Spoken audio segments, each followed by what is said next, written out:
Shalom, jemaat yang dikasihi Tuhan. Semoga kita semua dalam keadaan yang segar dan damai sejahtera. Selamat pagi, salam sejahtera dalam kasih Tuhan Yesus Kristus. Saudara dan saudari jemaat yang dikasihi Tuhan, selamat datang dan selamat beribadah di SIB Kota Kinabalu.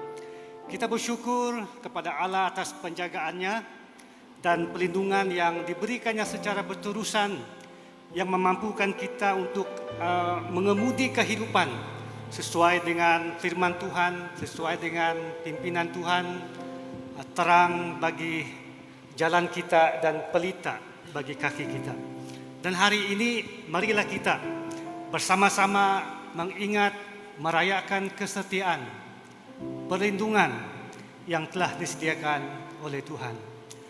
Jemaat yang dikasihi Tuhan, marilah kita berasa selesa di tempat kita masing-masing untuk mengalami penyegaran, pemulihan dan menikmati hadirat dan persekutuan dengan Allah dan juga persekutuan dengan teman-teman seiman kita. Ibrani 10:24 mengingatkan kita untuk selalu berkumpul supaya kita dapat saling memperhati dan saling mendorong rakan-rakan kita dalam kasih Tuhan. Marilah kita berdoa menyerahkan ibadah ini kepada Tuhan. Bapa Syurgawi, terima kasih Tuhan, kami mau bersyukur atas kebaikan-Mu, penjagaan-Mu, pelindungan-Mu dalam hidup kami. Hingga hari ini kami dapat beribadah datang bersama-sama teman-teman kami di tempat ini. Terima kasih Tuhan. Kami mau menyerahkan ibadah ini untuk mengalami penyegaran, pemulihan, hadirat Tuhan, persekutuan, dan juga dengan rakan-rakan seiman dan juga orang-orang yang beribadah bersama-sama di tempat ini. Terima kasih Tuhan, kami serahkan dan memulai ibadah ini. Semuanya berjalan di dalam kuasa perlindungan, naungan Tuhan. Terima kasih Tuhan, terima kasih. Dalam nama Yesus, amin. Amin. Mari semua jemaat Tuhan kita berdiri bersama-sama. Mazmur 5 ayat 8 mengatakan, tetapi aku, berkat kasih setiamu yang besar, aku akan masuk ke dalam rumahmu, sujud menyembah ke arah baitmu yang kudus, dengan takut akan Engkau. Mari kita masuk ke dalam hadirat Tuhan. Kita naikkan ucapan syukur kita. Kita berfokuskan kepada Tuhan pada pagi ini. Dengan apapun yang ada pada kita pada pagi ini, Tuhan mengerti itu. Terima kasih Tuhan untuk kesempatan yang Kau berikan Bapa, untuk datang kepadamu, untuk menyembahmu Tuhan pada pagi ini Tuhan. Ini hati kami Tuhan, ini penyembahan kami. Dipenuhi kemuliaan,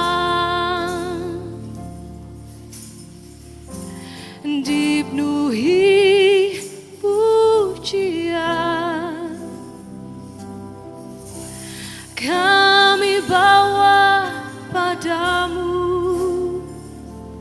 Tuhan, korban pujian.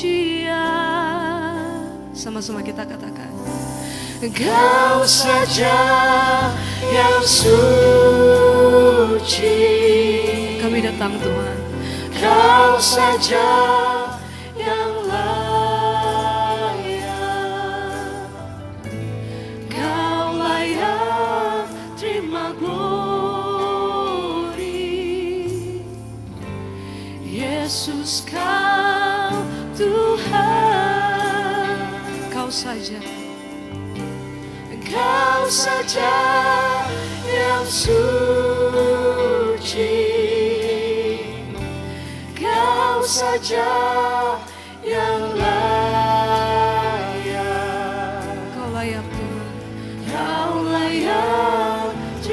glory. Yesus Kau Tuhan.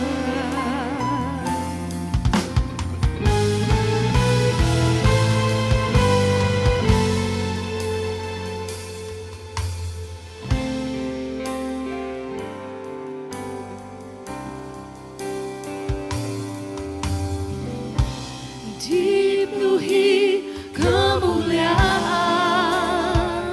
yes Lord. Dipenuhi pujian, kami bawa padamu Tuhan, korban pujian. Dipenuhi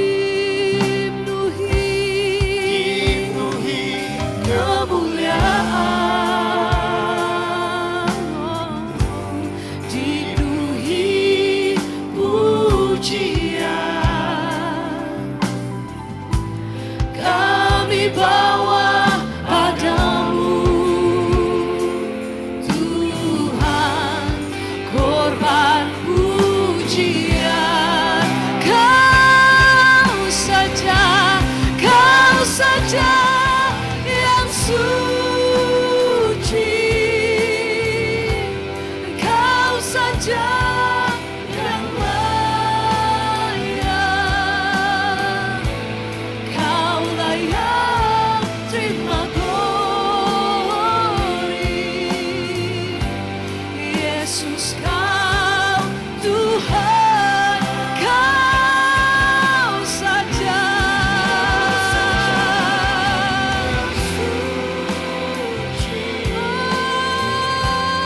Kau saja yang layak,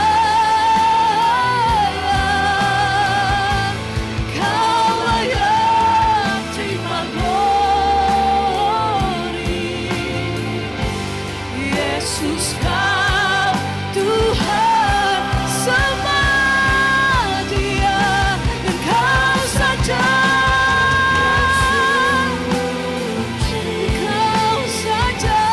Kau saja yang layak, Kau layak, Kau layak terima segalanya. Kau saja yang suci, Kau saja yang suci, Kau saja yang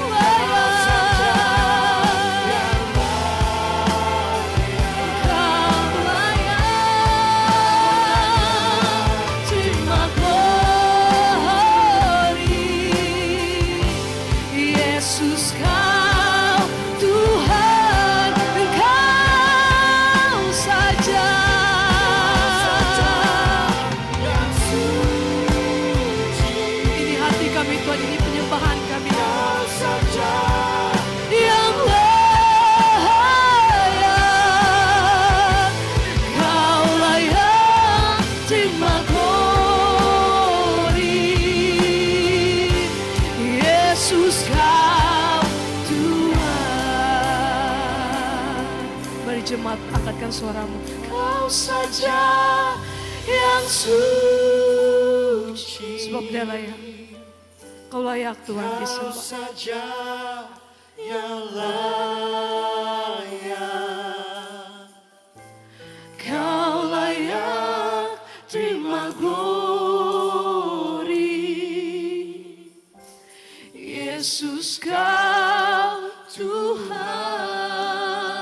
Kau saja, dan Kau saja yang suci, dan Kau saja yang layak, Kau layak terima glory.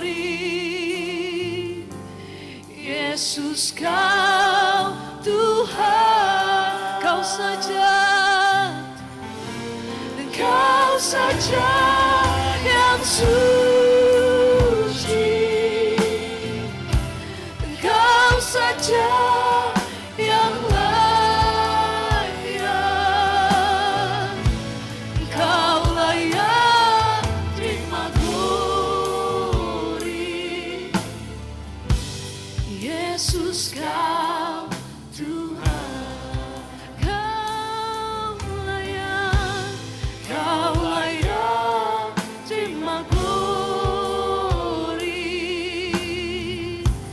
Yesus Kau Tuhan, Kau layak Tuhan, Kau layak terima glory. Yesus Kau Tuhan. Haleluya. Kau yang layak terima glory, layak terima kemuliaan, hanya bagi-Mu Tuhan. Mari kita beri sorak-sorai yang hebat bagi Tuhan kita pada pagi ini. Haleluya. Terima kasih Tuhan.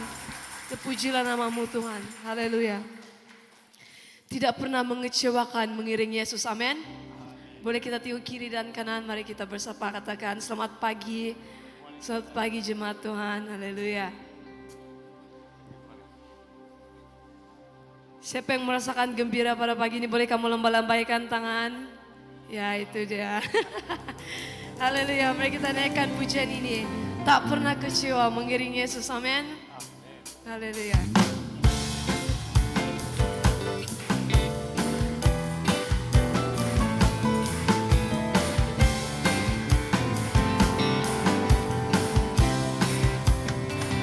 Tak pernah kecewa mengiring Yesus,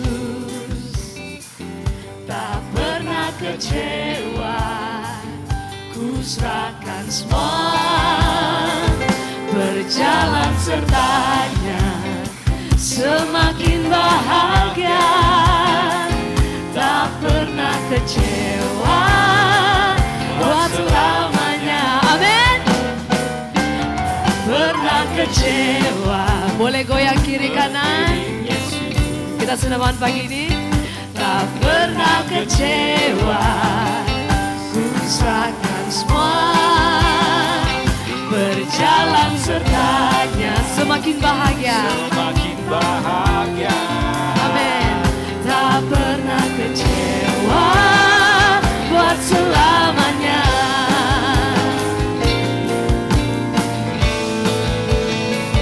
Tak pernah kecewa mengiring Yesus, tak pernah kecewa, susahkan semua berjalan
jemaat dipersilakan untuk duduk.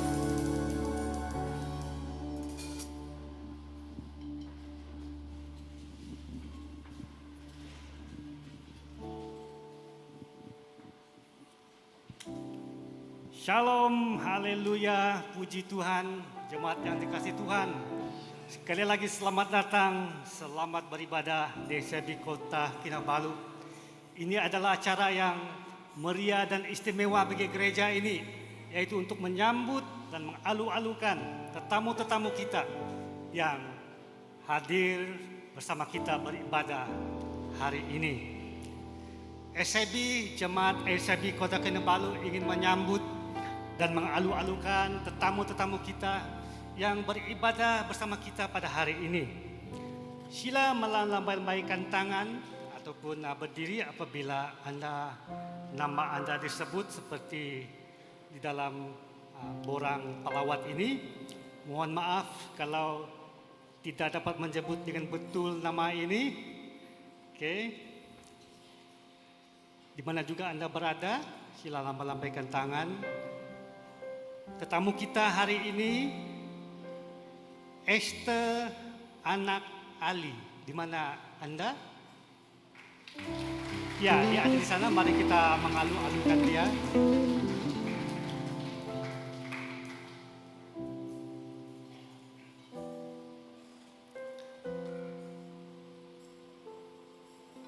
Mungkin ada juga tetamu kita yang tidak kesempatan mengisi borang pelawat ini. Jadi saya mau juga mengenali dan jemaat, sekiranya Anda tidak sempat mengisi dan berada sebagai tetamu di tempat ini, sila melambaikan tangan. Di sebelah kanan saya, podium atas, ya ada di bagian tengah, ibu itu, silakan dia.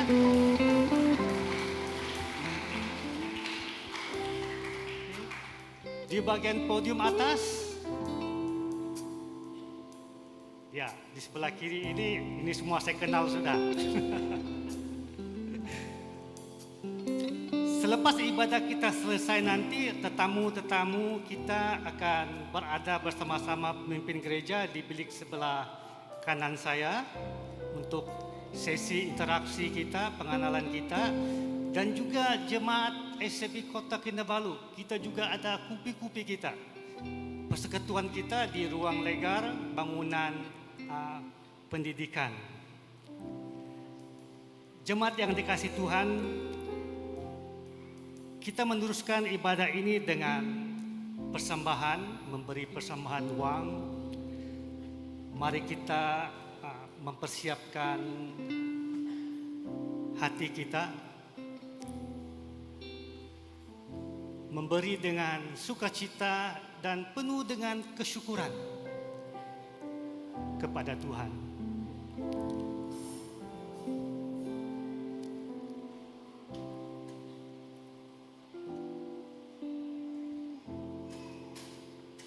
Mari kita berdoa.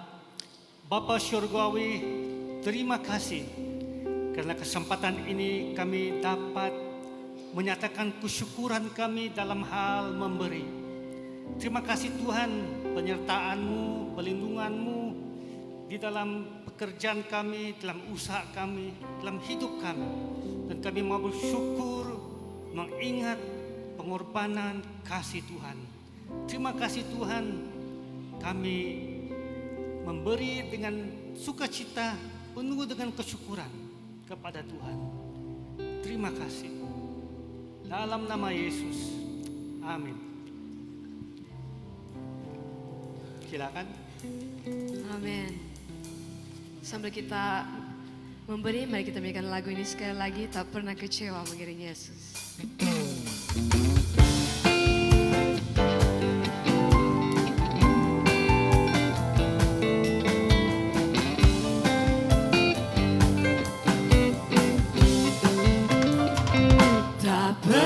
Kecewa mengiring Yesus, tak pernah kecewa, ku serahkan semua, berjalan sertanya, semakin bahagia.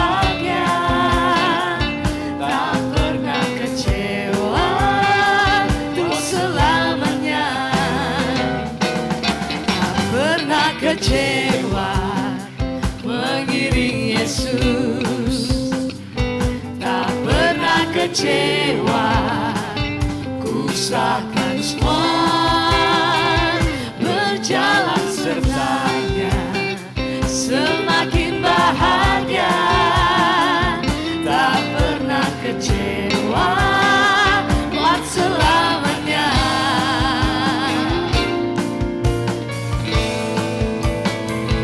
Tak pernah kecewa mengiring Yesus, tak pernah kecewa. Ku serahkan semua, berjalan sertanya, semakin bahagia, tak pernah kecewa buat selamanya. Tak pernah kecewa buat selamanya.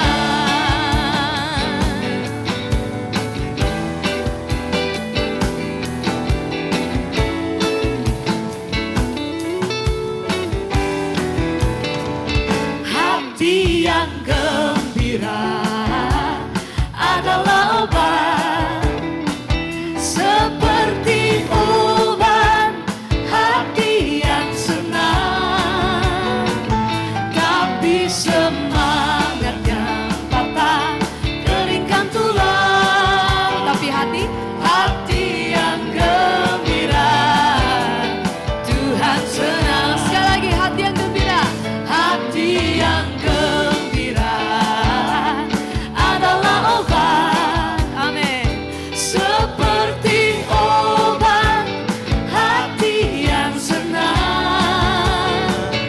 Tapi semangat yang patah keringkan tulang. Hati yang gembira, Tuhan senang. Yang terakhir, hati yang gembira. Hati yang gembira adalah obat, seperti obat hati yang senang.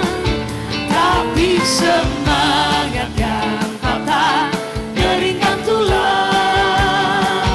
Hati yang gembira, Tuhan senang. Hati yang gembira, Tuhan senang. Hati yang gembira, Tuhan senang. Haleluya. Haleluya. Semua jemaat dipersilakan duduk.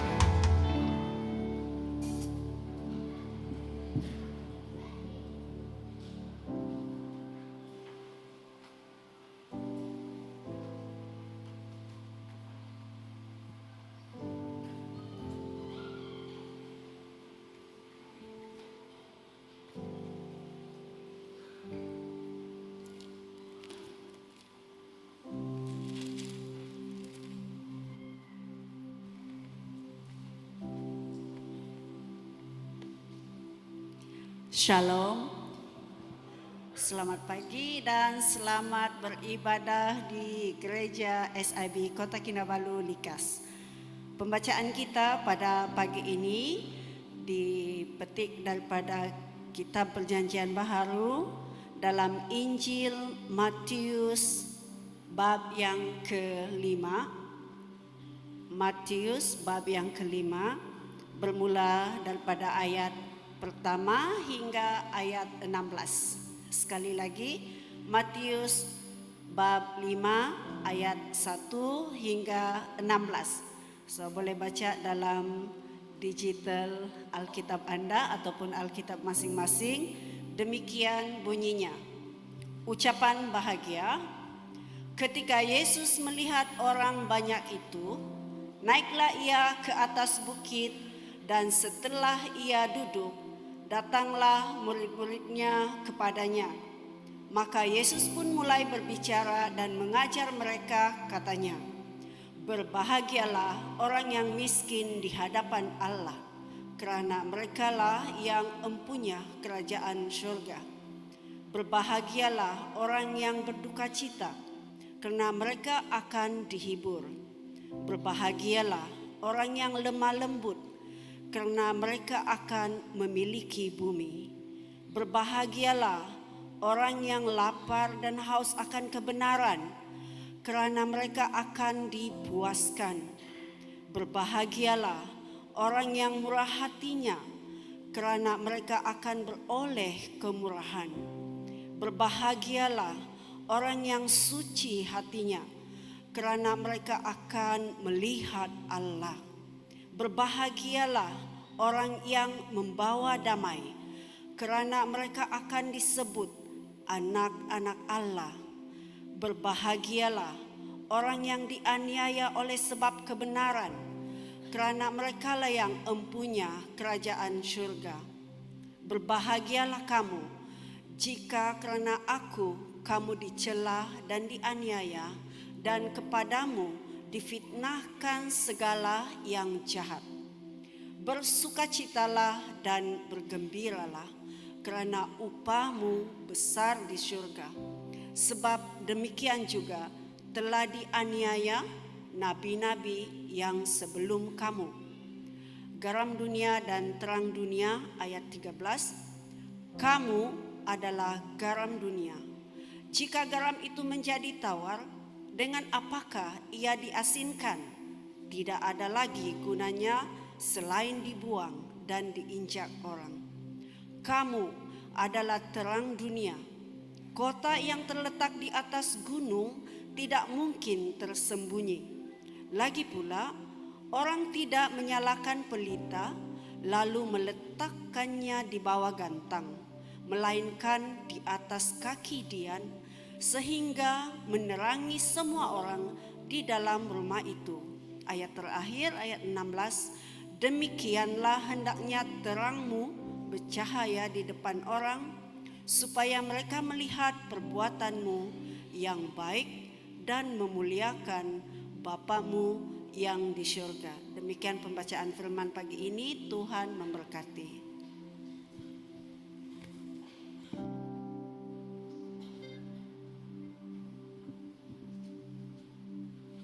Terima kasih. Mari semua jemaat Tuhan kita berdiri sekali lagi. Kita bawakan lagu ini pribadi yang mengenal hatiku. Hanya Tuhanlah yang satu-satunya yang mengetahui setiap pribadi kita, dia mengenal setiap apa yang kita rasakan. Dan mari kita nyatakan isi hati kita melalui lagu ini.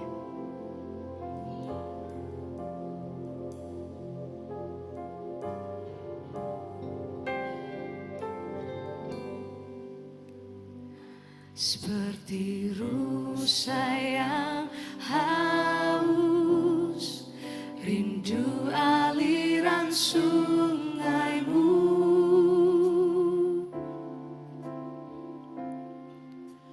Hatiku tak tahan menunggumu.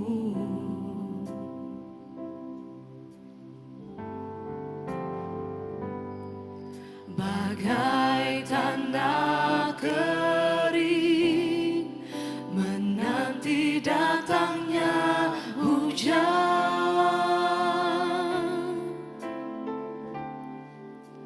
begitupun jiwaku, Tuhan.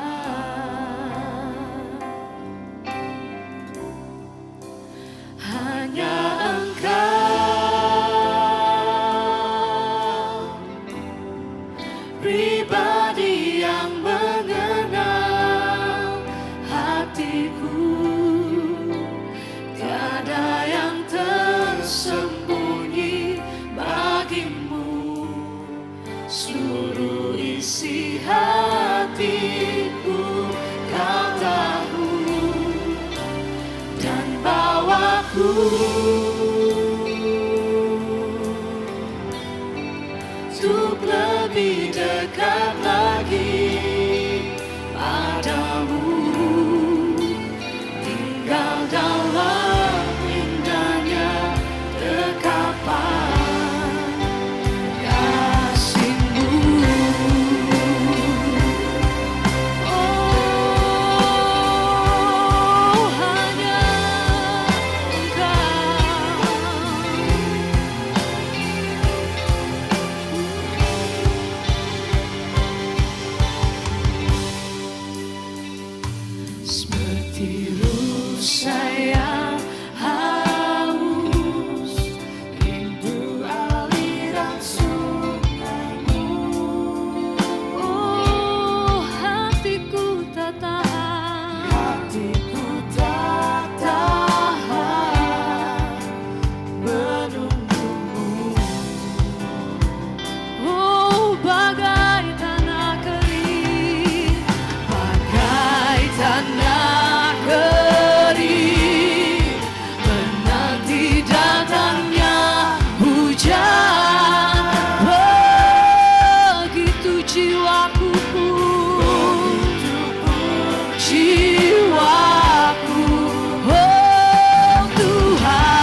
seluruh isi hati. Oh, kau tahu dan bawaku untuk lebih dekat lagi padamu, tinggal dalam indahnya dekapan kasih-Mu.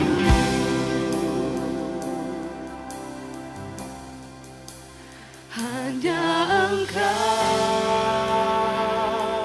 satu-satunya Tuhan, pribadi yang mengenal setiap kami di sini Tuhan. Engkau mengetahui Tuhan segalanya Tuhan, isi hati kami.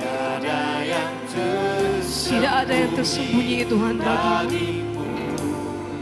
Seluruh isi hatiku Kau tahu dan bawaku untuk lebih dekat lagi padamu.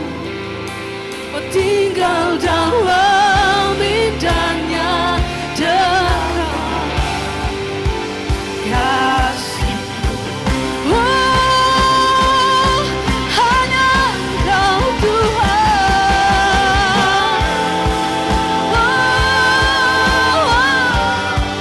Pribadi yang mengenal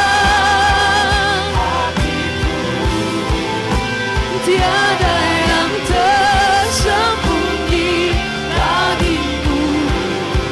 Seluruh isi hatiku Kau tahu Tuhan dan bawaku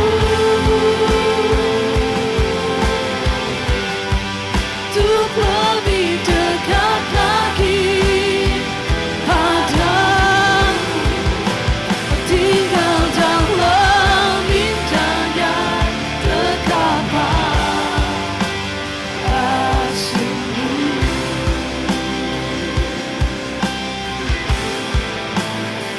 Tinggal dalam indahnya dekapan kasih-Mu. Tinggal dalam indahnya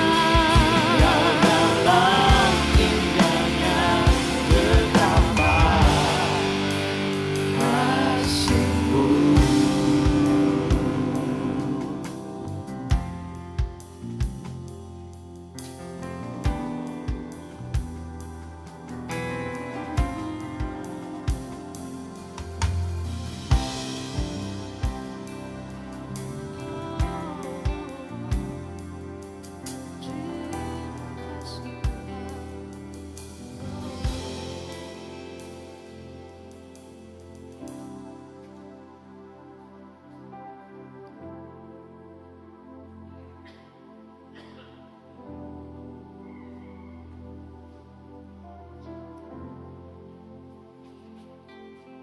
Terima kasih Tuhan kerana anugerah-Mu. Tuhan, bawalah kami ke dunia firman-Mu pada pagi hari ini, supaya kami senang memuliakan nama Tuhan. Tuhan, terima kasih. Di dalam nama Yesus Kristus, kami sudah berdoa dan mengucap syukur. Semua jemaat sama-sama katakan amin. Ya, boleh silakan duduk.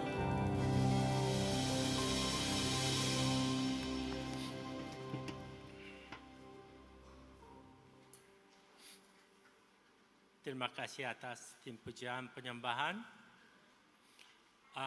Mari sebelum mulai mendengar khotbah, kita bersama-sama kasih salam dengan orang sebelah kiri kanan. Mari berjabat tangan sekali lagi. Terus kemudian ikut saya. Kita adalah saudara atau saudari yang bersama-sama tinggal di surga selama-lamanya. Mari katakan. Ya, kita adalah Ya. Tidak mau? macam saya rasa tidak mau sudah. Betul. Ya, sekali lagi.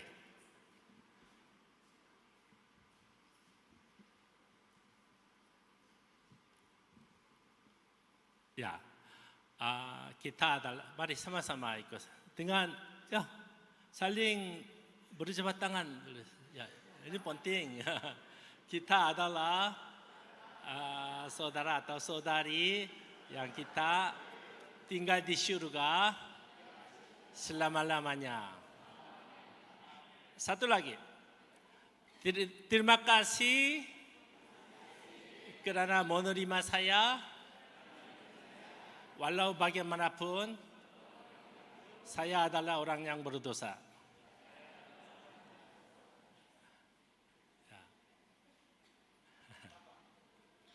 Ya, sudah selesai. Saudara-saudari yang dikasihi, maukah mengikut tren di dunia atau mengikut panggilan Tuhan? Adakah Anda akan memilih untuk mengikuti tren di dunia atau hidup mengikut panggilan Tuhan?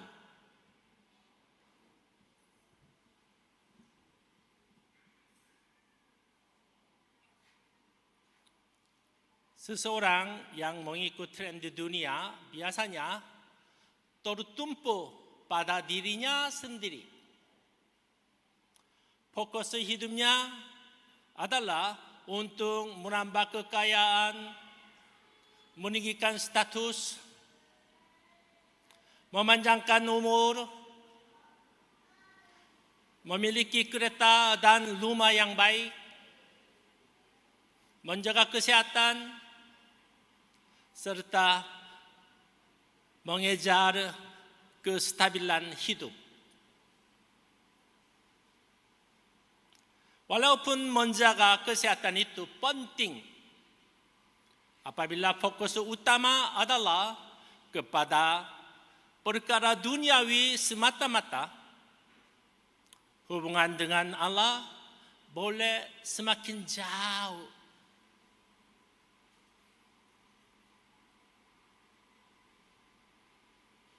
Hal ini juga berlaku kepada orang Israel pada masa dahulu. Mereka cenderung mengejar perkara yang dapat dilihat dan diukur, termasuk harapan mereka terhadap Yesus Kristus. Mereka inginkan kekayaan, kuasa, dan kestabilan daripadanya, sama seperti tren di dunia yang mereka ikuti. Sebab 95% penduduk Israel pada zaman Yesus Kristus adalah orang miskin. Sabah 61% kan? Sebaliknya, seseorang yang hidup mengikut panggilan Tuhan akan mengutamakan hubungan dengannya. Kehidupannya tidak berpusat kepada kekayaan, kemiskinan, kedudukan, pendidikan, dan kuasa. Fokus hidup mereka ialah melaksanakan kehendak Tuhan dan menyumbang kepada perkembangan kerajaan Yesus Kristus. Hubungan mereka dengan Tuhan menjadi keutamaan yang tertinggi.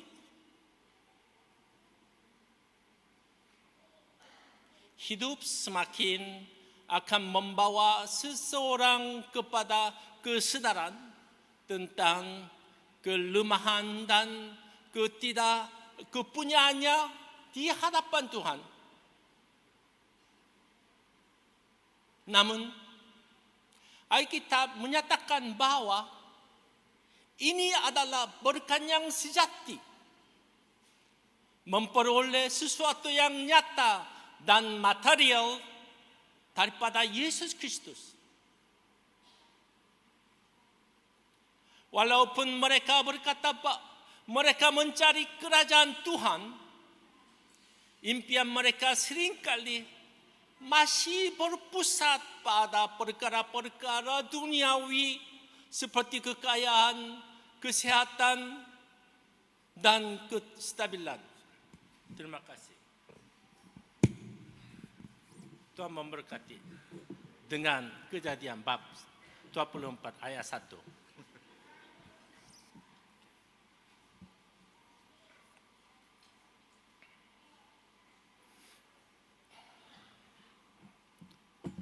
Istrimu siapa?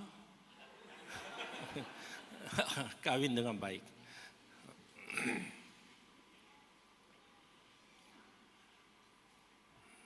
Datang ke hadapan Tuhan sebenarnya adalah satu anugerah yang besar.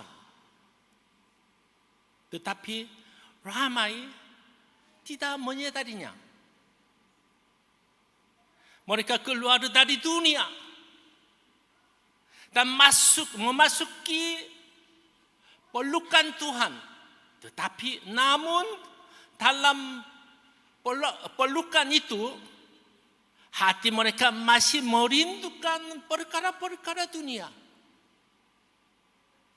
Situasi ini tidak berbeda dengan penduduk dunia yang tidak mengenal Tuhan. Justru pertanyaan untuk kita semua, apakah kita benar-benar hidup untuk Tuhan? Atau kita hanya menjadikan Tuhan sebagai alat untuk mengejar impian duniawi?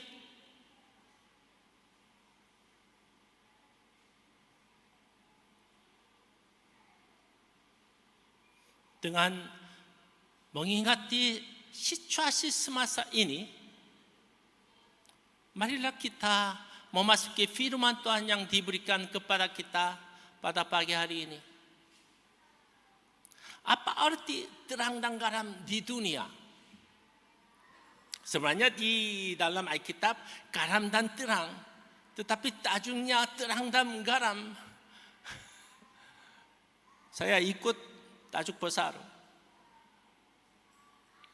Apa arti terang dan garam di dunia yang dikatakan di Matius bab 5 ayat 13 hingga 16? Apakah kehidupan yang sejati sebagai terang dan garam di dunia berbeda antara konsep terang dan garam di dunia yang umat Israel mau dan konsep terang dan garam di dunia yang Yesus Kristus mau? Menurut pendapat Anda, apa arti terang dan garam di dunia? Apakah konsep yang Anda mau ikut atau kejar?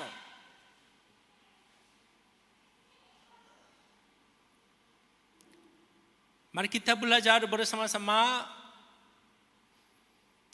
apa arti terang dan garam di dunia yang dikatakan di Matius bab 5 ayat 13 hingga 16. Hampir lupa.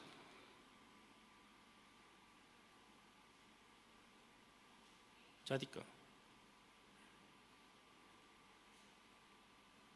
Oh. Saya mau penjelasan tentang latar belakang teks Matius bab 5, 1 hingga 16. Posisi Matius. Mengapa kita semua datang ke gereja setiap minggu?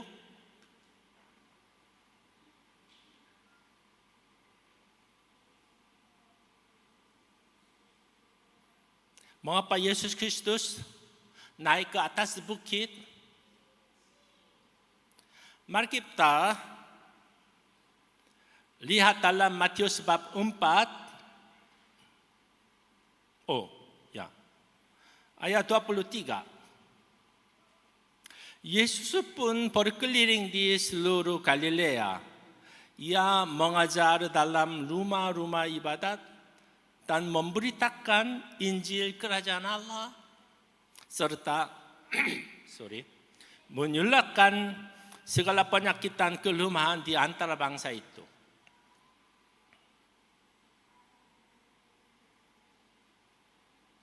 Selepas ramai orang mendengar berita tentang dia, mereka telah datang kepada Yesus Kristus.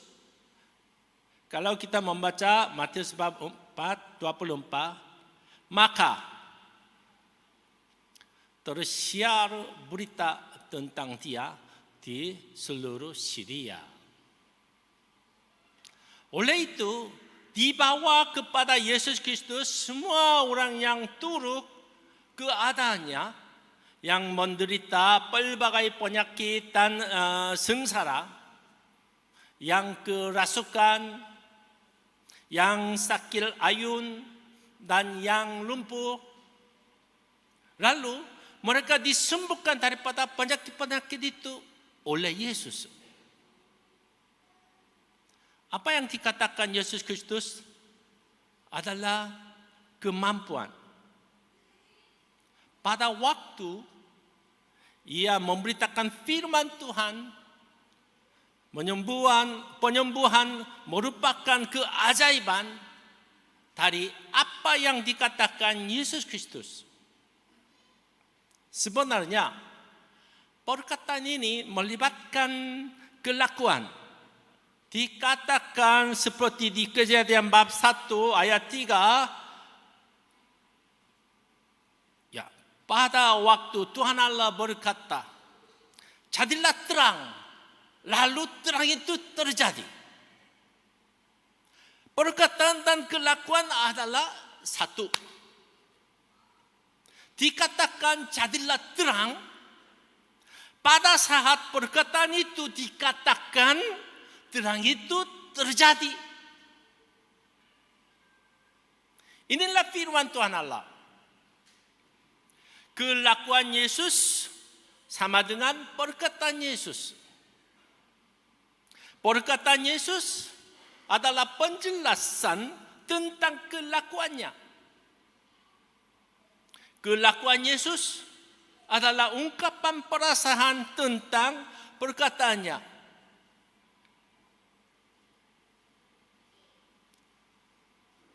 Saudara-saudari yang dikasihi, perkataan orang Kristen yang sejati sesuai dengan kelakuannya. Inilah jenis orang-orang yang mempunyai firman Tuhan. Perkataannya adalah aku orang Kristen. Tetapi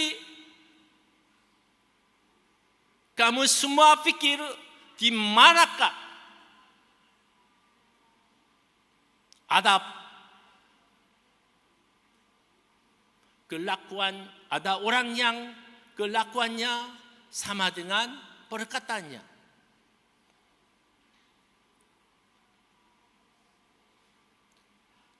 Pada waktu Yesus Kristus memberitakan Injil Kerajaan Allah, waktu itu adalah studi keajaiban.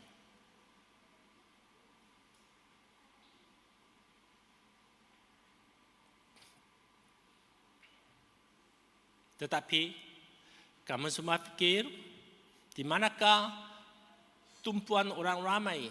Mereka berkenan dengan firman Tuhan atau mereka berkenan dengan keajaiban?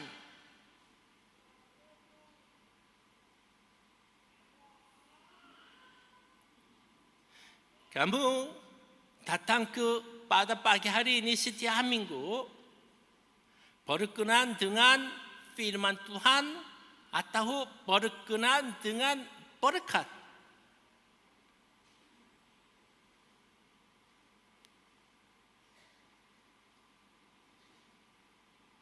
Mengapa ramai orang seperti ini datang kepada Yesus Kristus? Kamu sekalian pikir berita tentang Yesus telah disiar kerana mereka kagum oleh perkataannya yang luar biasa, atau kerana mereka telah nampak keajaiban Yesus Kristus. Di dunia ada banyak gereja dan pekerjaan dari Roh Kudus. Mengapa mereka datang ke gereja? Mereka datang ke gereja kerana firman Tuhan atau kerana kerja Roh Kudus atau yang lain?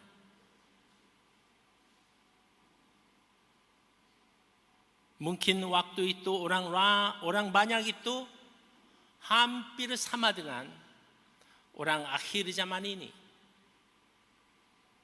Ketika Yesus melihat orang banyak itu, ia naik ke atas bukit.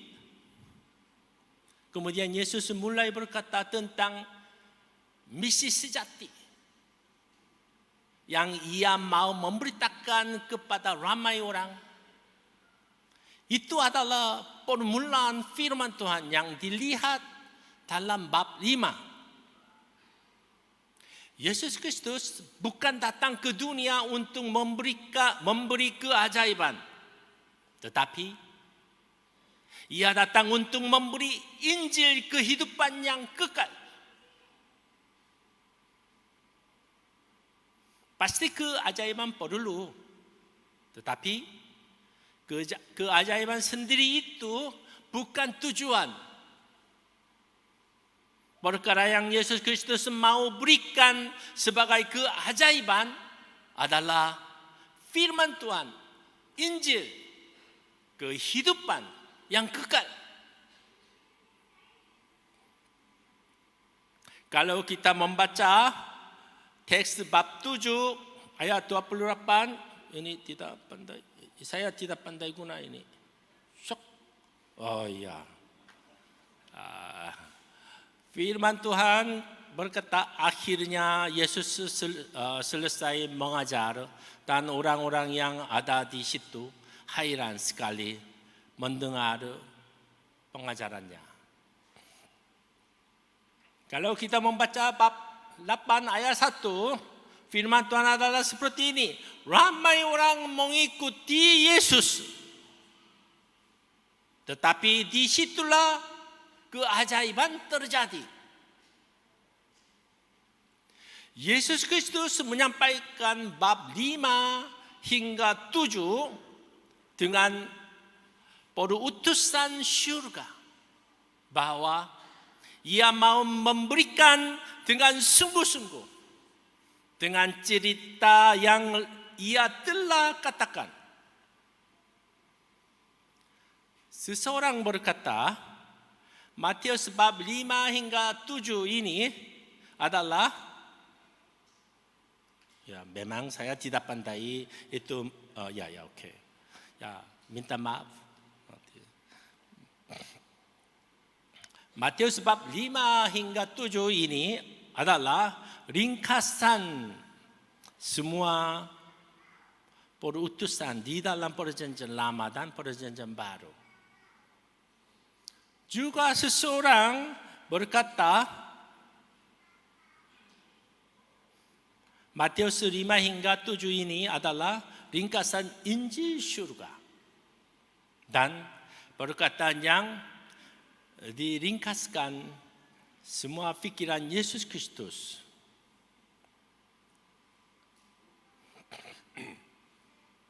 Apa yang kita telah baca dalam Matius bab 5 dari ayat 1 hingga 16 hari ini, khususnya adalah ringkasan yang lain tentang Matius bab 5 hingga 7.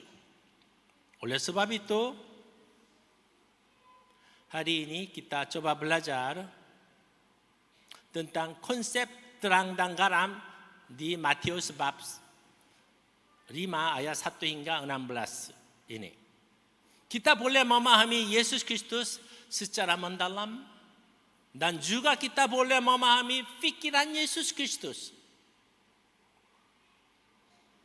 Kalau begitu, apakah singkatan perkataan yang Yesus Kristus inginkan di dalam Matius bab 5 hingga 7 ini?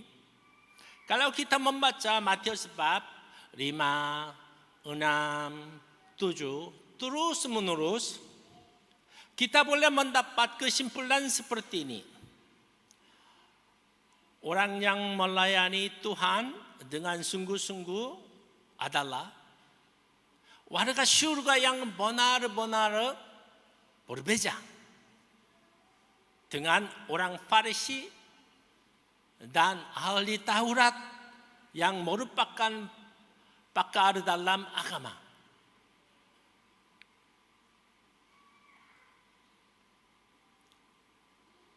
Perkataan itu dikatakan dari pelbagai segi yang berbeda. Juga dikatakan tentang warga Allah, warga surga yang sejati harus berbeda. Berbanding kebiasaan orang yang tidak mengenal Tuhan, berbeda. Berbeda berbanding kebiasaan orang yang tidak mengenal Tuhan di dalam keseluruhan. Firman Tuhan ini adalah cerita tentang Yesus Kristus yang telah memperbaiki kesalah tafsiran, anggapan, pikiran yang salah tentang bentuk warga surga atau surga satu persatu. Begitu, warga surga berbeda dengan orang di dunia. Warga surga berbeda dengan seorang pakar dalam agama. Yesus Kristus menjelaskan tentang bentuk warga yang sejati di sini. Kalau kita menerapkan ini kepada kita, boleh dikatakan seperti ini. Orang Kristen yang Tuhan Allah inginkan berbeda. Orang Kristen mesti berbeda. Orang Kristen harus berbeda berbanding orang di dunia. Gereja harus berbeda. Gereja berbeda dengan struktur di dunia. Tetapi kalau kamu berpikir gereja KK Rikas berbedakah dengan struktur di dunia?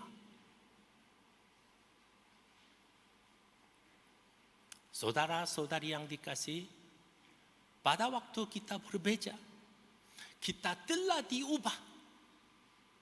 Kalau kamu sama dengan saya, kita tidak boleh saling mengubahkan.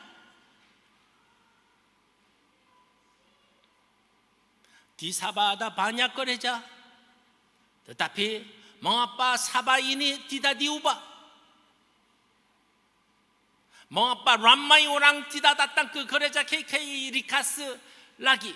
Selepas kunjungan pertama mereka datang ke gereja KK Rikas.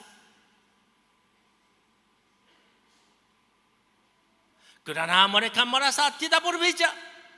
Kamu yang beriman kepada Yesus dan saya yang tidak beriman. Saudara-saudari yang dikasihi, berbedakah gereja dengan dunia? Kecuali puji-pujian, penyembahan, dan mendengar khotbah, adakah perbedaan daripada orang di dunia? Sebilangan orang berkata seperti ini, gereja lebih tidak baik daripada dunia. Kadang-kala orang Kristen lebih tidak baik daripada orang di dunia. Sebenarnya, apakah perbedaan orang yang beriman kepada Yesus Kristus dan orang yang belum mengenali Yesus Kristus? Adakah kehidupan mereka lebih baik? Adakah orang yang beriman kepada Yesus Kristus tunjukkan kepada orang yang belum beriman? Khususnya kalau kita membaca firman Tuhan Matius bab 5 1 hingga 16. Firman Tuhan itu meringkaskan dan menjelaskan tentang apa yang Yesus Kristus telah menjelaskan kepada kita. Tentang bagaimana asasnya watak yang orang Kristen harus berbeda dengan dunia dan semua kumpulan di dunia. Firman Tuhan dalam Matius bab 5 1 hingga 16 ini menjelaskan kepada kita tentang dasarnya. Orang yang beriman kepada Yesus Kristus berbeda dengan orang yang belum mengenali Yesus Kristus sebagai dasar di dalam watak, di dalam bentuk. Saudara-saudari, kalau watak seseorang tidak diubah, sebenarnya dia belum diubah. Kita boleh belajar tentang pengetahuan teologi, pengetahuan firman Tuhan, juga kita boleh mengalami keajaiban. Tetapi kalau watak kita tidak diubah, kita masih belum diubah. Kalau hati kita, isi hati kita, jiwa kita tidak diubah, kita masih belum diubah. Orang Kristen ialah ciptaan baru. Jadi siapa yang ada di dalam Kristus, ia adalah ciptaan baru. 2 Korintus 5 ayat 17. Siapakah orang yang dihendaki oleh Tuhan Allah? Siapakah terang dan garam di dunia? Orang itu ialah orang yang diubah, orang yang mempunyai watak yang baru.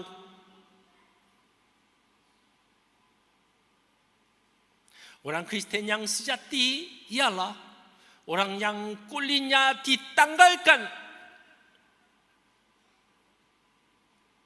orang yang menanggalkan manusia lamanya dan orang baru telah masuk di dalam hatinya. Yang lama sudah tidak ada lagi.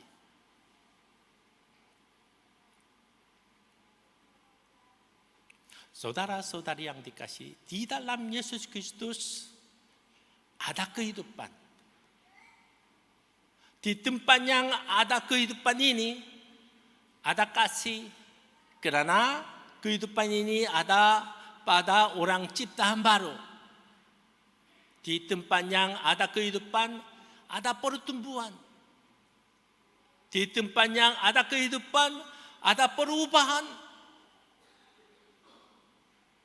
Kalau kita tanam biji benih sayur-sayuran, apakah hal yang akan terjadi? Sebentar tunasnya dikeluarkan dan bertumbuh terus-menerus. Selepas 2-3 bulan, kita boleh makan sayur-sayuran itu yang sudah matang.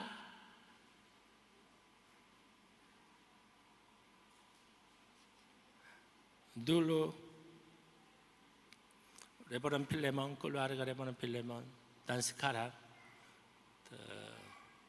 Pastor Dasen Kapong, kadang-kala mereka membawa sayur-sayuran yang sudah ada di belakang ini kepada keluarga kami.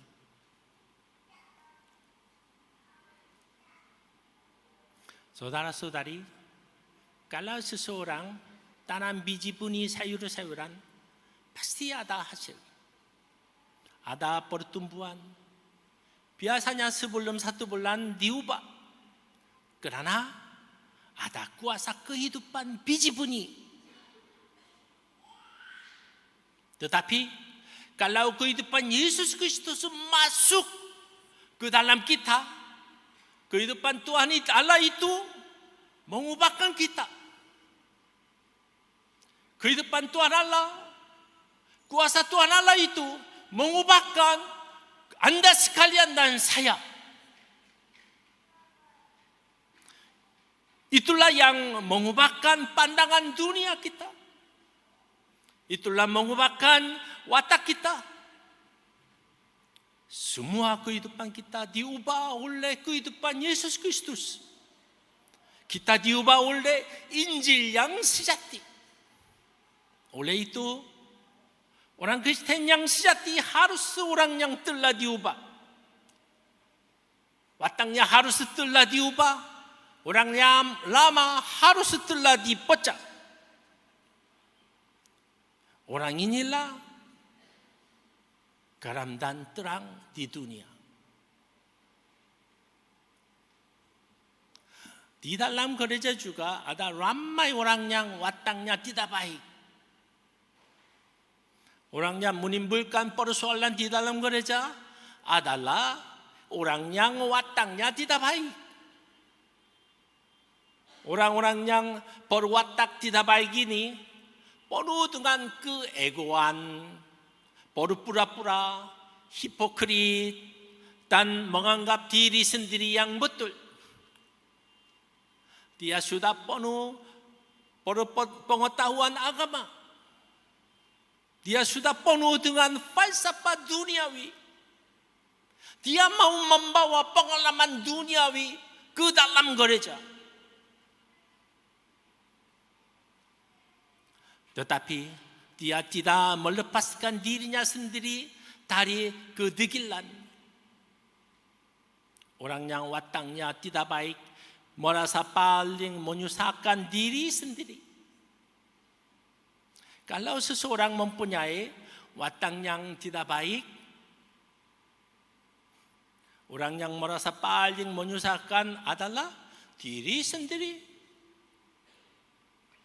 Juga kalau orang yang wataknya tidak baik berada di samping kita, kita juga turut susah karena dia. Biasanya orang yang wataknya tidak baik, tidak sabar dan tidak mau orang lain melebihinya. Dia mau selantiasa, dia mau menjadi utama di mana-manapun. Kalau dia punya pandangan tidak diterima, dia marah, dia susah hati. Wataknya sangat istimewa. Dia sudah punya watak yang buruk, tetapi dia pikir saya mempunyai identiti tersendiri. Dia tersilap. Dia menyusahkan semua orang.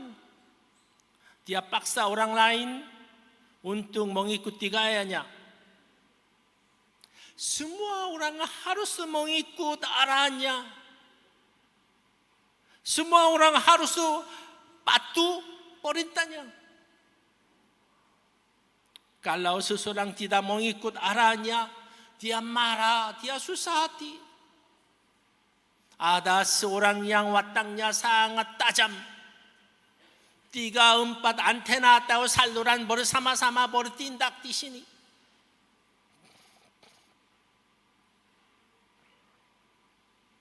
Dia selalu masuk campur dalam urusan orang lain.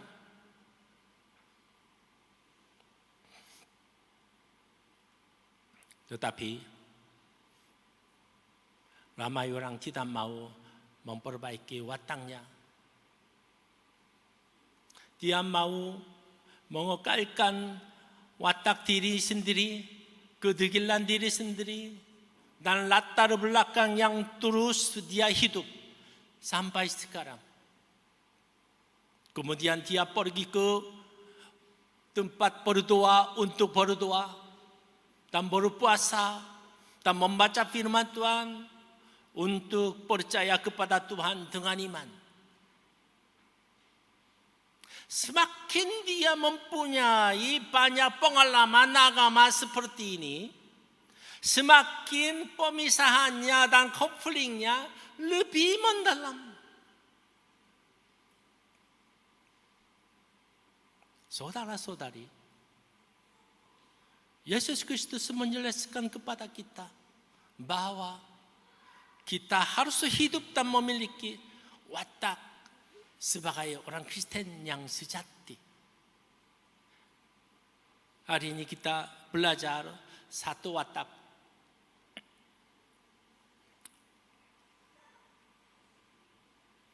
Tidak pandai masih minta maaf. Apa watak yang miskin hati? Ya, watak pertama orang Kristen sebagai terang dan garam di dunia. Di manakah bentuk sejati orang yang beriman kepada Yesus Kristus? Siapa terang dan garam di dunia? Di dalam ayat 2 hingga 3 menjelaskan seperti ini. Mari sama-sama baca. Matius bab 5 ayat 2 dan 3. 1, 2, 3.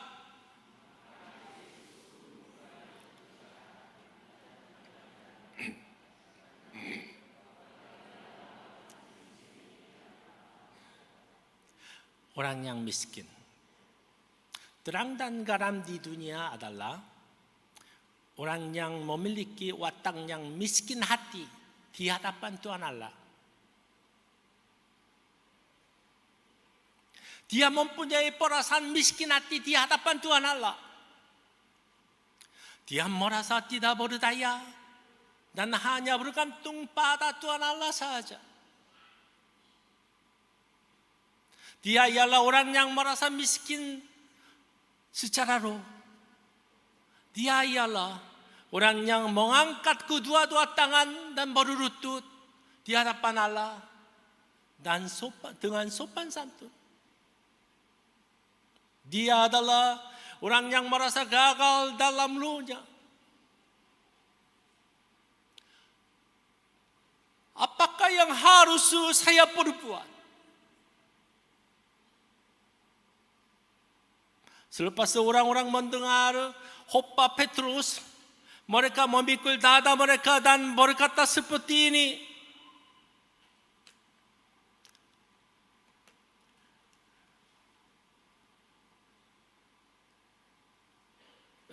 Ini tidak membantu saya, bantulah. Apakah yang harus perbuat? Apakah yang harus kami perbuat? Orang ini adalah terang dan garam di dunia. Musa salah tafsir. Dia hanya ingin pandai dan setia. Tetapi kesetiaannya kepada negara menyebabkan dia menjadi seorang pembunuh. Dan dia hidup sebagai pembunuh selama 40 tahun di padang pasir. Selepas itu dia hidup di padang pasir selama 40 tahun. Dia mulai merasa ada kegagalan dalam rohnya. Dia menyadari kehidupannya telah selesai di sana. Tetapi Tuhan Allah memanggil dia lagi ketika dia merasa sudah mati dalam rohnya. Tuhan Allah memanggil ke gunung, Musa, Musa. Saudara-saudari, orang yang merasa tidak ada kegagalan dalam rohnya tidak dapat dipanggil oleh Tuhan Allah. Panggilan Tuhan Allah terhadap orang yang tidak pernah merasa ada kegagalan dalam rohnya, orang yang tidak pernah mengalami. Itu salah. Akhirnya Tuhan Allah berkata kepada Musa seperti ini, tanggalkanlah kasutmu dari kakimu. Dia datang ke hadapan Tuhan Allah dan dia menerima arahan Tuhan Allah. Biarkan umatku pergi. Apakah dikatakan oleh Musa? Ya Tuhan, Tuhan Allah telah melihat saya dengan baik. Sebagaimana engkau lihat, orang itu adalah saya, aku. Dia tidak berkata seperti ini. Lihatlah Musa. Ya Tuhan, Tuhan Allah telah salah melihat orang ini. Tuhan salah faham. Engkau memilih saya merupakan kesilapan. Saya tidak boleh melakukan kerja itu. Tetapi Tuhan Allah berkata, kamu boleh. Musa sangat berani. Walau bagaimanapun Tuhan Allah berkata, kamu boleh. Yang pencipta berkata, kamu boleh. Tetapi dia berkata, saya tidak boleh. Dia hampir sama seperti Petrus.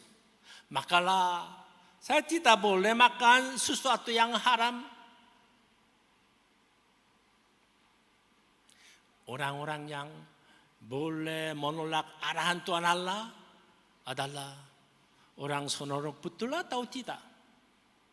Apa arti itu? Dia mengalami kegagalan dalam rohnya. Dia merasa kemiskinan rohnya. Allah Tuhan, saya tidak boleh melakukan kerja itu. Inilah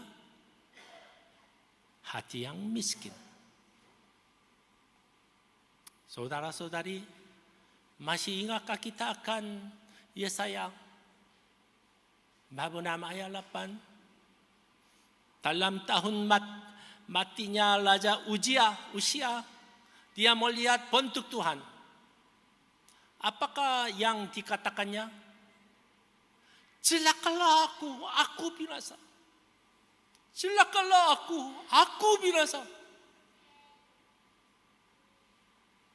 Dia membuat pengakuan seperti ini. Apakah yang ada dalam hati yang miskin lo? Itulah pengalaman dia mati dia depan kekudusan Allah Tuhan. Di depan bentuk Tuhan Allah. Di depan kemuliaan Allah Tuhan. Inilah hati yang miskin. Saudara-saudari, masih ingatkah kita akan Petrus, Lukas bab 5 ayat 8? Petrus telah bekerja keras sepanjang malam dan tidak menangkap apa-apa. Yesus berkata, bertolaklah ke tempat yang mendalam dan tebarkanlah jalamu. Saya akan menebarkan jalaku kerana engkau menyuruhnya. Dia telah menebarkan jalannya ke tempat mendalam dan dia mematuhi arahan daripada Yesus Kristus. Walau bagaimanapun dia adalah seorang pakar sebagai nelayan. Dia menangkap sejumlah besar ikan sehingga jalannya mulai koyak.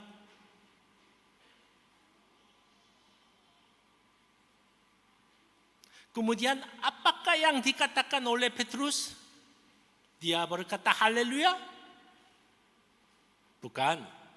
Petrus membuat pengakuan kepada Yesus Tuhan dengan berurut dalam Lukas bab 5 ayat 8. Tuhan, pergilah daripadaku kerana aku ini seorang yang berdosa. Pada waktu dia berjumpa dengan Yesus Kristus, bahwa Allah, dia merasa ada kegagalan dalam rohnya. Inilah hati yang miskin. Paulus berkata, aku manusia celaka. Siapakah yang akan melepaskan aku dari tubuh maut ini? Kita harus takut karena ditinggalkan selepas kita menginjil seperti Paulus seumur hidup kita. Kita mesti takut karena ditinggalkan selepas kita melayani seumur hidup kita.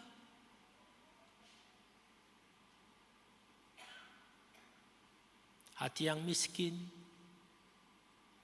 hati yang merasa miskin dalam lo, itulah watak yang dapat menjadi garam dan terang di dunia. Gaya hidup,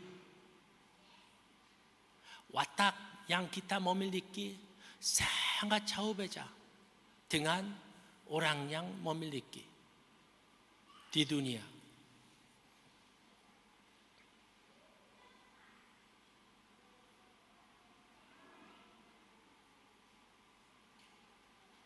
Tiga. Ya. Lain kali jangan guna ini. Saya.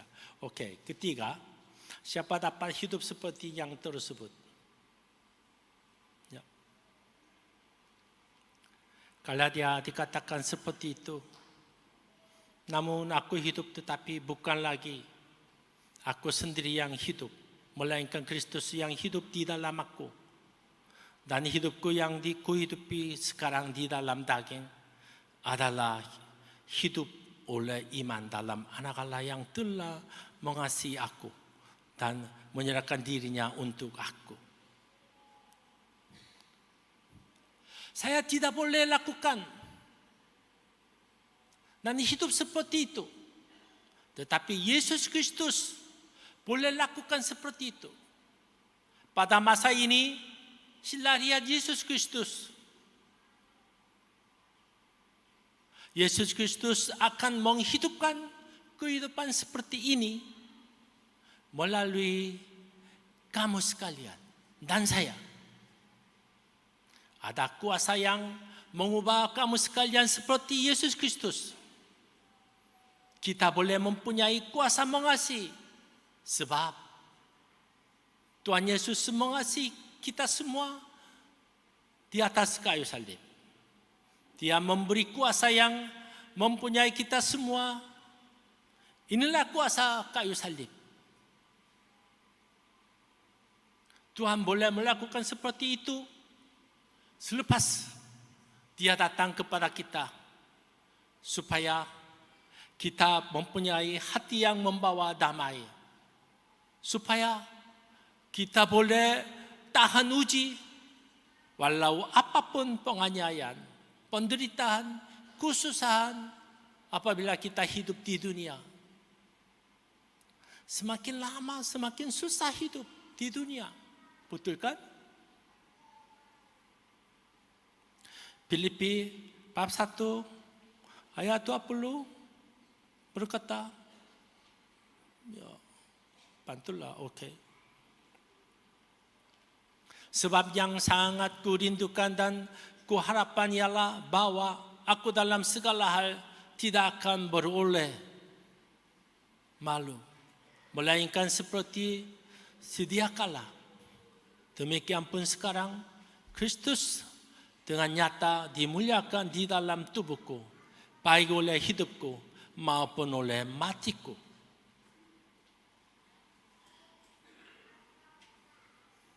Saudara-saudari yang dikasihi, kita harus berjumpa dengan Tuhan Allah lebih mendalam. Kita harus menyentuhkan tangan kita di atas kayu salib. Jiwa kita harus dibasahkan di dalam sungai darah Yesus Kristus.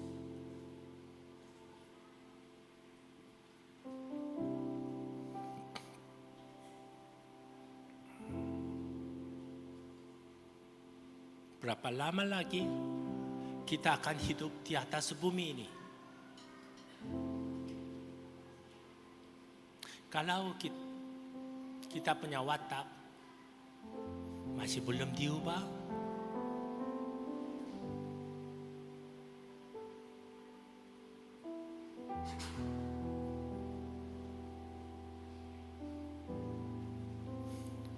kita adalah orang yang masih belum diubah.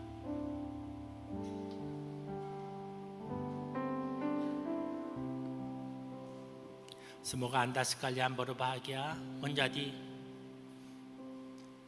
terang dan garam di dunia ini, dan hidup sebagai terang dan garam yang sejati seumur hidup Anda sekalian.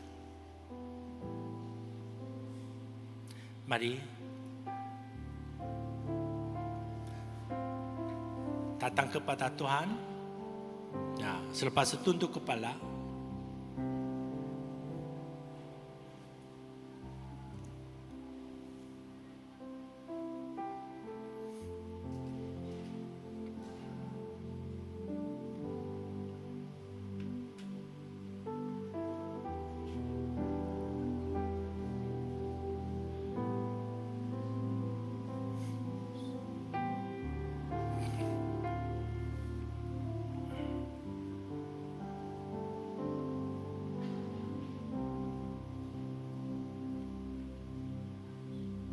sebab tidak ada seorang pun di antara kita yang hidup untuk dirinya sendiri, dan tidak ada seorang pun yang mati untuk dirinya sendiri. Kita semua sudah tahu, kita semua dipanggil oleh Tuhan karena anugerah Tuhan.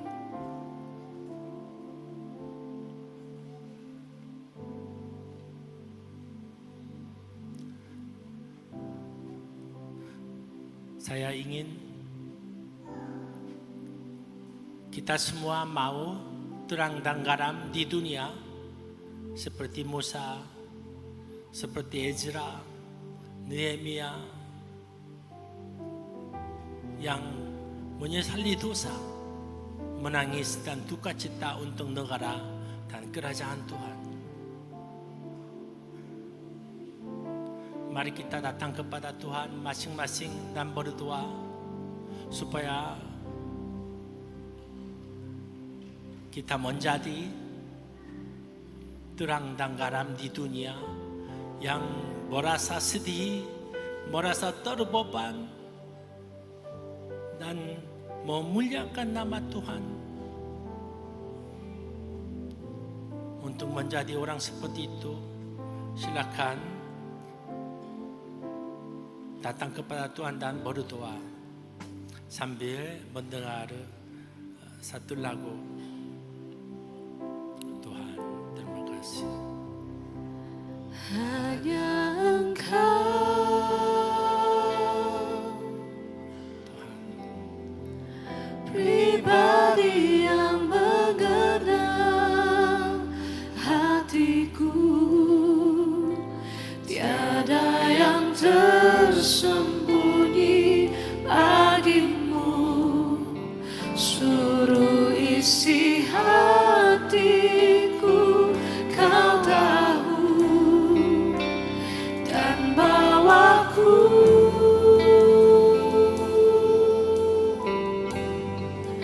untuk lebih dekat lagi padamu, tinggal dalam indahnya dekapan kasih-Mu. Ya Tuhan, kerohanian kami tidak cukup untuk melayani di dalam gereja dan di luar gereja. Kerohanian kami tidak cukup untuk memuliakan nama Tuhan. Tuhan, biarlah kami menjadi terang dan garam di dunia yang bersedih, merasa terbeban. Jadikan kami terang dan garam di dunia, seperti Musa, seperti Petrus, yang menyesali dosa, menangis dan duka cita untuk negara, untuk negeri, untuk kerajaan Allah, untuk diri sendiri, untuk sesama kita. Tuhan, sentuhkanlah tangan kami di atas kayu salib, supaya kami hidup sebagai terang dan garam di dunia yang sejati. Pasangkanlah jiwa kami di dalam laut kasih-Mu Tuhan, supaya kami menjadi terang dan garam di dunia yang sejati.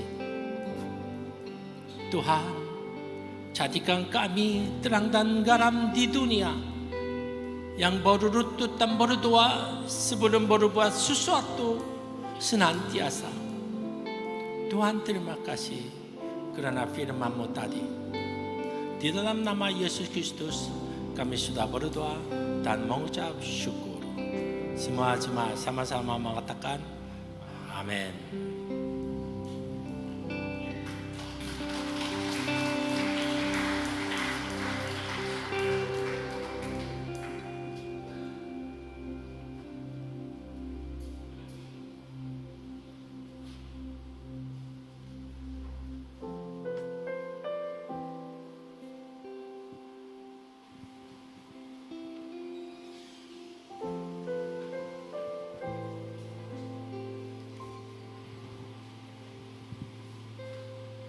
Pujian dan hormat kita naikkan kepada Tuhan atas firman-Nya yang mengajar, mendidik, dan menyegarkan kita. Marilah kita mengambil cabaran untuk mendapat kekuatan daripada Tuhan secara berterusan, yang memberi kita upaya, yang memberi kita daya upaya untuk hidup sebagai terang dan juga garam dunia. Jemaat yang dikasihi Tuhan, saudara dan saudari yang mempunyai keperluan bahan doa yang mau dikongsikan, sila berhubung dengan penyambut tetamu. Kita ada tim pendoa yang akan bersama-sama dengan Anda. Ibadah kita hampir selesai. Mari kita mengingat perkara-perkara doa seperti ada di dalam buletin, dan bersama-sama kita membawa doa ini. Mari kita menyatakan kesyukuran dan ucapan terima kasih kita kepada Allah atas penyegaran, kekuatan dan penghiburan yang kita terima daripada Tuhan, persekutuan bersama-sama kita dalam ibadah ini pada hari ini. Mari kita berdoa. Bapa Syurgawi, terima kasih Tuhan. Kami mau bersyukur kepadamu atas berkat persekutuan dengan teman-teman seiman kami di tempat ini, dalam jemaat ini. Hadirat Tuhan yang memberi penyegaran, kekuatan kepada kami. Kami mau mengingat Tuhan perkara-perkara doa yang akan kami bawa. Kami mengingat acara-acara ibadah-ibadah yang telah dirancang, yang telah kami persiapkan sepanjang minggu yang akan datang.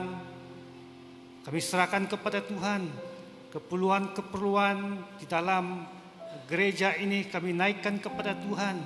Orang-orang yang di dalam cabaran kesehatan ini serahkan kepada Tuhan. Tuhan, terima kasih. Kami mau mengingat, mengimani Tuhanlah sumber yang akan mencukupkan, yang akan memberi kekuatan, yang menyegar dan menguatkan. Terima kasih Tuhan. Jemaat yang dikasihi Tuhan, marilah kita pulang dalam damai sejahtera. Tuhan memberkati engkau dan melindungi engkau. Tuhan menyinari engkau dengan wajah-Nya dan memberi engkau kasih karunia. Tuhan menghadapkan wajah-Nya kepadamu dan memberi engkau damai sejahtera. Amin.